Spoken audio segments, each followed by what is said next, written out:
నమస్తే, welcome to 99 TV big డిబేట్కి స్వాగతం.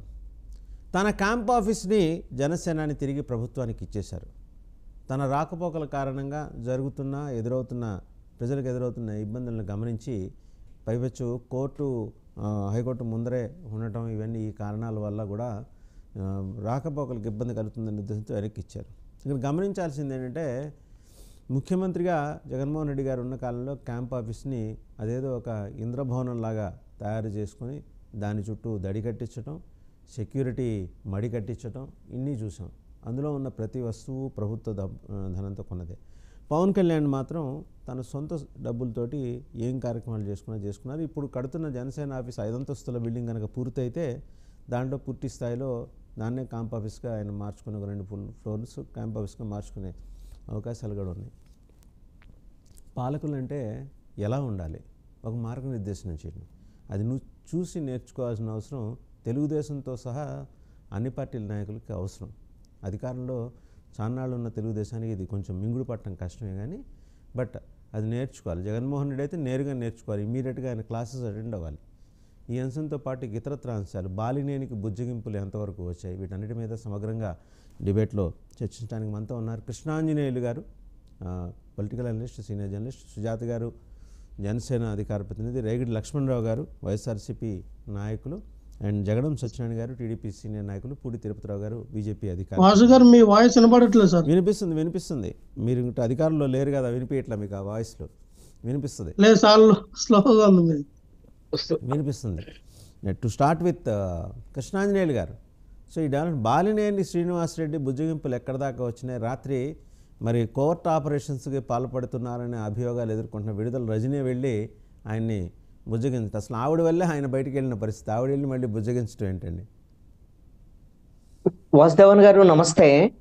Panel members అందరికి కూడా నమస్కారం. బాలినేని శ్రీనివాసరెడ్డిని మాజీ ముఖ్యమంత్రి వైఎస్ జగన్మోహన్ రెడ్డి బుజ్జగించే ప్రయత్నం చేశారు. ఆల్రెడీ ఆయన పిలిచి మాట్లాడి ఒంగోలు అంటే ప్రకాశం జిల్లాకి సంబంధించినటువంటి దానికి పార్టీ బాధ్యతలు చూడండి అని చెప్పేసి ఆయన రిక్వెస్ట్ చేయటం, ఇవన్నీ జరిగాయి. అన్ని జరిగిన తర్వాతే లేదు వెళ్ళిపోవటమే అనేటువంటి దాని మీద ఆయన నిర్ణయించుకున్నారు అనేటువంటిది వాళ్ళ కార్యకర్తలకు ఆయన చెప్పినటువంటి మాట. ఇప్పుడు విడుదల రజనీ లేకపోతే మిగతా వైఎస్ఆర్ కాంగ్రెస్ పార్టీ నాయకులు వచ్చి ఆయన బుజ్జగిస్తున్నారు అని మనం బయటకు అట్లా కనిపించవచ్చు. నేను అనుకుంటున్నాను విడుదల రజనీ కూడా బాలినేని ద్వారాగా మీరు ఎలాగ వెళ్తున్నారు కదా, జనసేనలోకి వెళ్తున్నారు, మీకు ఆ ఛానల్ ఉంది కదా, నాకు కూడా ఏమైనా అవకాశం ఉంటే నేను బీజేపీలోకి వెళ్తాను, నాకు కూడా ఏమైనా మాట్లాడండి, లేదు అంటే మీతో పాటు జనసేనలోకి వస్తానని ఏమైనా మాట్లాడటానికి వెళ్తారు. మనకేదో వెనకటికి ఒక నాటకంలో, చాలా ఫేమస్ నాటకంలో కలిపి చెప్పండి అంటారు కదా, మీతో పాటు నా పేరు కూడా కలిపి చెప్పండి అని ఒకసారి ఆవిడ అలాంటి ప్రయత్నాల్లో ఉన్నారేమో తెలియదు. ఎందుకంటే వైఎస్ఆర్ కాంగ్రెస్ పార్టీకి సంబంధించి ఇప్పటికే చాలా మంది ఆల్రెడీ ఎవరికి వాళ్ళ దారి చూసుకుంటున్నటువంటి పరిస్థితి ఉంది. 1 by 1 వెళ్ళిపోతున్నారు నాయకులందరూ కూడా. మన ఆళ్ల నాని, అదే విధంగా గుంటూరుకు సంబంధించినటువంటి కిలార్ రోసయ్య, మద్దాలగిరి, ఇప్పుడు ధర్మాన ప్రసాదరావు లాంటి వాళ్ళు ఎక్కడ మాట్లాడటం లేదు, వాళ్ళ అబ్బాయి కూడా ఏదో జనసేనలో చేరతారు అని అంటున్నారు. అలాగా కీలకమైనటువంటి నేతలందరూ కూడా పార్టీని వదిలిపెట్టేటువంటి పరిస్థితి ఉంది. రాజ్యసభ సభ్యులు మొన్న 2 రాజీనామా చేసినటువంటి విషయం చూసాం. ఇంకా కొంతమంది రాజీనామా చేస్తారు అనేటువంటిది ఉన్నటువంటి ప్రచారం. దాంట్లో విజయసాయిరెడ్డి పేరు కూడా ఉంది. విజయసాయిరెడ్డి కూడా కొంతమందిని కలుపుకొని వెళ్ళి బీజేపీలో ఏదో చేరతారు, బీజేపీ వాళ్ళు ఆల్రెడీ మంత్రాలు జరుపుతున్నారు అనేటువంటిది ఒక చర్చ.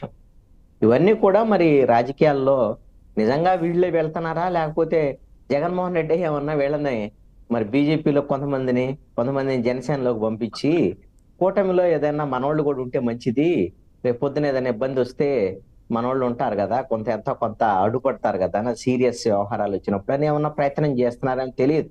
ఎందుకంటే బాలినేని జగన్మోహన్ రెడ్డికి సమీప బంధువు కాబట్టి మరి బంధుత్వాలు, వ్యవహారం ఇవన్నీ రాజకీయాల్లో పూర్తిసారి పనిచేయవనేది వేరే అంశం. కానీ అంత ఈజీగా మిగతా వాళ్ళలాగా బాలినేని వ్యవహరించేటువంటి అవకాశం ఉండకపోవచ్చు. అయితే బాలినేని మొదటి నుంచి కూడా ప్రభుత్వం వైఎస్ఆర్ కాంగ్రెస్ పార్టీ అధికారంలో ఉన్నప్పుడు కూడా తన పంతం నెగ్గించుకోవడానికి ప్రతిసారి ఏదో ఒక అంశం మీద అలిగేవాడు జగన్మోహన్ రెడ్డి. ఆయన మీద ఇప్పుడు ఆయన ముందున్న ప్రధానమైన సమస్యలు ఏంటి అని అంటే, ఆయన భూ కుంభకోణాలకు సంబంధించినటువంటి ఆయన, వాళ్ళ కుటుంబీకులు, వాళ్ళ అనుచరులు, వీళ్ళ మీద భూ కుంభకోణాలకు సంబంధించినటువంటి ఆరోపణలు ఉన్నాయి ప్రకాశం జిల్లాలో, ఒంగోలు. ఆ నేపథ్యంలో దాని మీద సిట్టు వేస్తామని ఇప్పుడు ఈ ప్రభుత్వం వాళ్ళు ప్రకటించారు. దాని నుంచి బయటపడాలి అని అంటే పవన్ కళ్యాణ్ లాంటి వాళ్ళు అండ ఉంటే ఆ సిట్టు గిట్టు నుంచి బయటపడచ్చు.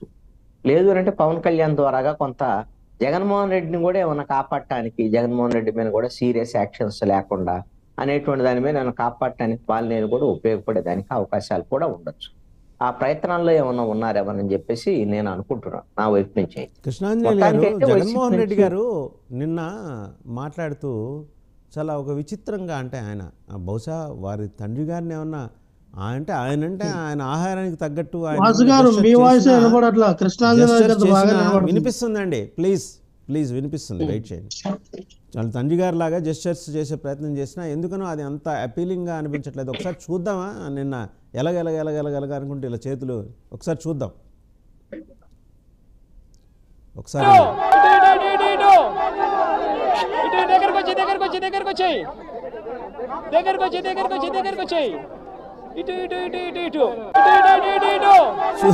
చూసారు కదా కృష్ణాంజనేయులు గారు. ఎందుకని అంటే ఏమన్నా ఫ్రస్ట్రేటెడ్ అండ్ యాజిటేటెడ్ మూడ్లోకి వెళ్ళిపోయారు ఆయన మాట్లాడేప్పుడు. ఆ స్థితప్రజ్ఞత కొరవడింది. ఇప్పుడు వాసుదేవన్ గారు, మనం ఒక అంశాన్ని గమనించండి. అది చూసినప్పుడు ఆయన మాజీ ముఖ్యమంత్రి, వైఎస్ఆర్ కాంగ్రెస్ పార్టీ అధినేత, అది ఏదో జోక్ లాగా అని అనిపించవచ్చేమో, కానీ ఎంతో మందిని అట్రాక్ట్ చేసినటువంటి అంశం అండి. ఏ విషయంలో ఆయన కామెడీ చేశాడు? కామెడీ చేసింది చంద్రబాబు నాయుడిని, నారా లోకేష్ ని సూపర్ 6 పేరుతో, కొన్ని పథకాల పేరుతో ఆ విధంగా పిలిచి మాయ చేసి మభ్య పెట్టారు ఎన్నికల సమయంలో అనేటువంటి విషయాన్ని జనానికి అర్థమయ్యేటట్టు చెప్పడానికి చేసినటువంటి ప్రయత్నం. ఆ విషయం అయితే జనానికి అయితే వెళ్ళిద్ది కదా. రెండో అంశం ఏంటి అని అంటే, ఆయన పాదయాత్ర అప్పుడు మీరు గమనిస్తే ఆ సమయంలో బాదుడే బాదుడు అని అప్పుడు మాట్లాడినటువంటి మాటలు అప్పుడు కూడా ఇలానే ఉన్నాయండి మొదట్లో. కానీ అప్పటి తెలుగుదేశం బీజేపీ ప్రభుత్వము ప్రజల మీద బాదుడు, ఈ విధమైనటువంటి భారాలు వేస్తుంది అనేటువంటి విషయం జనంలోకి వెళ్ళింది విపరీతంగా. అదేవిధంగా ఆయన 2012లో వైఎస్ఆర్ కాంగ్రెస్ పార్టీ పెట్టిన తర్వాత వాళ్ళ నాన్న ఏ విధంగా అయితే సభల్లో ఇలా పెట్టడం చేతులు, అదే విధంగా కుయ్ అని 108 గురించి చెప్పినటువంటి మాటలు అవన్నీ కూడా ఆయన ఇమిటేట్ చేశాడు. ఇమిటేషన్ అది. కానీ వాళ్ళ నాన్న తరహాలో రాజశేఖర్ రెడ్డి తరహాలో జగన్మోహన్ రెడ్డి కూడా నాయకుడుగా మనకు శాంతం ఆయన ఏం మాట్లాడారో ఒక్కసారి చూద్దాం. శాంతం, ఇప్పుడు మీరు అన్నారు కదా, అసలు శాంతం ఏం మాట్లాడారో ఒకసారి చూద్దాం. చంద్రబాబు నాయుడు అనే వ్యక్తి టోటల్గా డ్రామా ఆర్టిస్ట్ అయిపోయినాడు. మామూలుగా పవన్ కళ్యాణ్ సినిమా స్టార్, కానీ ఇక్కడ కాదు. పాపం ఆయన కొత్తగా వచ్చాడు, పాపం ఆయనకేం తెలిసినట్లు లేదు. కానీ చంద్రబాబు నాయుడు పవన్ కళ్యాణ్ మించిపోయినాడు. ఆయన సినిమా ఆర్టిస్ట్ అయితే ఈయన డ్రామా ఆర్టిస్ట్. అదే ఇంట్లో చిన్న పిల్లలు కనబడితే ఏమనేవాడు, నీకు 15,000 చిట్టి తల్లి డ్రామా,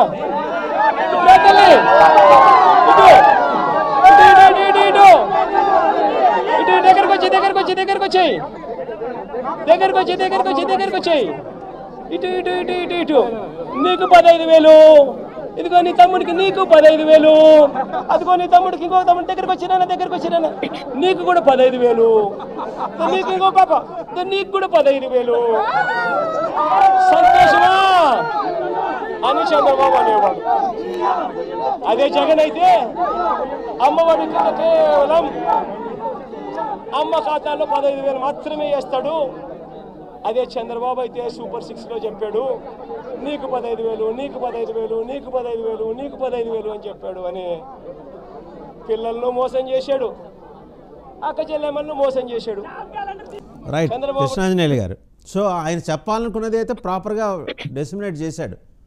చాలా ప్రాపర్ గా అమ్మఒడి ఒకటి, అదే విధంగా మహిళల విషయంలో కూడా ఫలానా నీ పేరేందమ్మా అని వాళ్ళకి చెప్పి, నీకు నెలకు 15,000 ఇస్తాం, సంవత్సరానికి 18,000 ఇస్తాం, మీ పిన్నికి ఇస్తాం, మీ తల్లికి ఇస్తాం, ఇలాగా ప్రతి అన్ని కూడా సూపర్ 6లో ఇచ్చినటువంటి హామీలకు సంబంధించి వీళ్ళు ఈ విధంగా మాయ చేశారు, మభ్య పెట్టారు అనేటువంటి విషయాన్ని జనంలోకి వెళ్ళటం కోసం చాలా ఇప్పుడు జగన్మోహన్ రెడ్డికి బాగా మాట్లాడటం రాదు, ఎవరైనా ప్రశ్న వేస్తే మర్చిపోతాడు, ఆ, సరిగ్గా స్పీచ్ ఇవ్వలేడు, ఇలాంటివన్నీ చాలా విమర్శలు చేస్తా ఉంటారు కదా రాజకీయ ప్రత్యర్థులు. ఆయన అక్కడ ఉండేటువంటి వాళ్ళందరినీ కన్విన్స్ చేసినట్టుగా, అదే విధంగా వినేటువంటి వాళ్ళని మీడియా పరంగా కూడా ప్రభుత్వం ఇప్పుడు అధికారంలో ఉన్న వాళ్ళు మొన్న ఎన్నికల సమయంలో సూపర్ 6 హామీలు ఇచ్చి వాటిని అమలు చేయకుండా మోసం చేశారనేటువంటి విషయాన్ని చాలా స్పష్టంగా కన్వే చేశారు. రెండో అంశం ఏది బలమైనటువంటి ఇంకొక కన్వే చేసినటువంటి అంశం ఏంటి అని అంటే, వెళ్ళింది పిఠాపురం వెళ్ళి పిఠాపురంలో వరదల గురించి ప్రభుత్వానికి వ్యతిరేకంగా మాట్లాడుతూ పవన్ కళ్యాణ్కి కితాబ్ ఇచ్చాడు. పవన్ కళ్యాణ్ మంచి యాక్టరు, రాజకీయాల్లో మాత్రం యాక్టింగ్ చేయడు, నిజాయితీ పరుడు అనేటువంటి విధంగా. చంద్రబాబు నాయుడు మాత్రం పవన్ కళ్యాణ్ మించిన యాక్టింగ్ చేస్తున్నాడు అనేటువంటి విధంగా. అంటే పవన్ కళ్యాణ్ ని ఎన్నికలకు ముందు తీవ్రమైనటువంటి విమర్శలు చేసినటువంటి ఇదే జగన్మోహన్ రెడ్డి ఎన్నికల తర్వాత వాళ్ళందరికీ ఆదేశాలు జారీ చేశాడు. పవన్ కళ్యాణ్ ఎక్కడ కూడా మీరు అనవసరమైనటువంటి విమర్శలు చేయొద్దు, మనకు జనసేనతో కాదు, ఇప్పుడు ఓన్లీ తెలుగుదేశంతో గొడవ, పవన్ కళ్యాణ్తో అనవసరమైన గొడవద్దు.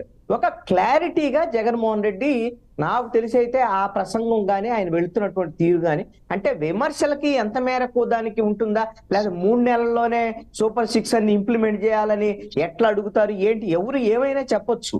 కానీ ఆయన ప్రయత్నం ప్రతిపక్ష నాయకుడిగా వీళ్ళు ఇచ్చినటువంటి హామీలను ఏవైతే అమలు చేయలేదో ప్రజలకు సంబంధించినటువంటి, ఇప్పటికైతే ఇంకా ప్రజల అసంతృప్తి లేదు. ఒకటి, ఇప్పుడు అమ్మఒడికి సంబంధించినటువంటి విషయంలో వాసుదేవన్ గారు అమ్మఒడి ఇంప్లిమెంట్ చేయాల్సినటువంటి ప్రతి సంవత్సరము ఇప్పుడు 5 ఏళ్లు వైఎస్ఆర్ కాంగ్రెస్ పార్టీ ఇంప్లిమెంట్ చేసింది. 1వ తరగతిలో చేరిన పిల్లగాడు 5వ తరగతి వరకు ప్రైవేట్ స్కూల్లో చదివాడు, ఇప్పుడు 6వ తరగతి చదువుతున్నాడు. ఈ సంవత్సరం అమ్మఒడి రాలేదనుకోండి, వాడు ప్రైవేట్ స్కూల్లోనే ఉంటాడు. కానీ ఈ సంవత్సరం 15,000 ఎవరు కట్టాలి?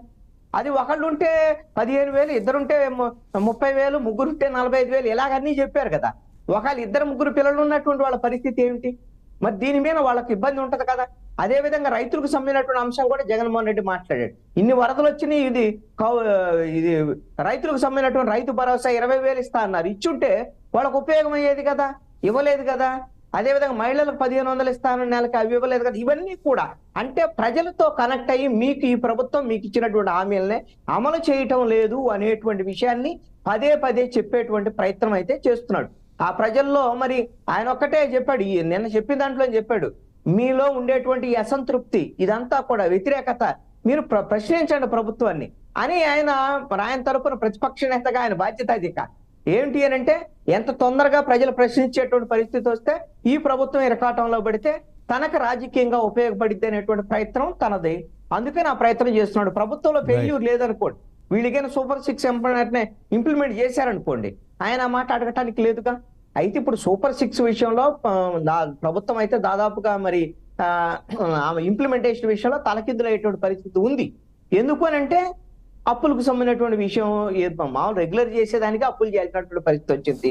ఈ వరదల విషయంలో మరి కేంద్ర ప్రభుత్వం ఎంత మేరకు సహకరిస్తో ఏంటో అర్థం కానటువంటి పరిస్థితి ఉంది. ఈ విషయంలో మరి ఏ విధంగా ఒకసారి తిరుపతిరావు గారి దగ్గరికి వెళ్దామండి. కేంద్ర ప్రభుత్వం సహాయం, కేంద్ర ప్రభుత్వం దీన్ని వయనాడు మాదిరి చూస్తుందా, వేరే రకంగా చూస్తుందా అనేది ఈ అంశాల మీద మాట్లాడతారు. తిరుపతిరావు గారు, ముందుగా మీ ప్రభుత్వానికి శుభాకాంక్షలు చెప్పాలి. కేంద్ర ప్రభుత్వానికి పోర్ట్ బ్లేయర్ పేరుని శ్రీ విజయపురంగా మారుస్తూ కేంద్ర